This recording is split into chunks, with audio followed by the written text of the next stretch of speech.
Hello guys, আসসালামু আলাইকুম। আমি আলী। তো আজকে সকাল সকাল ভিডিও বানানোর একটাই উদ্দেশ্য, কারণ আমি পাতেছি জাল। তো সন্ধ্যাবেলা যখন আমি জাল পাতেছি তখন ভিডিওটা বানাওয়া নিগে পাই নাই, ওর জন্য সরি। তো এখানকার গেতেছি জাল তুলবার নিগে। আর জাল তোলার যাওয়ার টাইম মনে করে ভিডিও দেওয়ার একটাই রিজন, আঙ্গর মাছ কিরকম এটা আপনাদের কাছে শেয়ার করবো। কারণ আমি কোনোদিন জাল পাতি নেই, আজকে পাতেছি ফার্স্ট টাইম জাল। দেখি কীরকম মাছ পড়ছে, আপনারা এই ভিডিওটা দেখলেই বুঝতে পারবেন। তো ভগর ভগর যতই করি পারে মোটামুটি আয় পাইছি আমার জালের বগলে। এই যে নুই আছে আমার জাল পাতা, এই যে দেখতেছেন জাল পাতা আছে সামনে। তো এনকা জাল উড়ামু আর আপনার ঘরে দেখামু কিরকম মাছ পড়ে।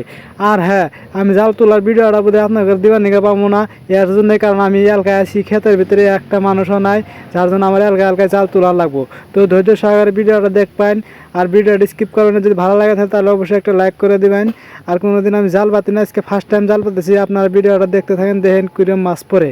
তো জাল আমি তুলে নিয়ে এলাম, তুলে আনার পরে যে আমার হাতে দেখতেছেন জাল, মাছ মোটামুটি 3 থেকে 4 মান পড়ছে। তো আমার কপালটাই খারাপ, কারণ যেহেতু আমি কোনোদিন জাল পাতি নেই, ওই হিসেবে আজকে মাছ পড়ান লাগছিল, কারণ 3-4 মাছ পড়ছে। তো ভিডিওটা যদি ভালো লাগে থাকে তাহলে অবশ্যই একটা ভিডিওতে লাইক করে দিবেন, পেজটা ফলো করে দিবেন, কমেন্ট করে সুন্দর করে লিখে দেবেন আপনার ওই জায়গায় কীরকম মাছ আছে। ধন্যবাদ।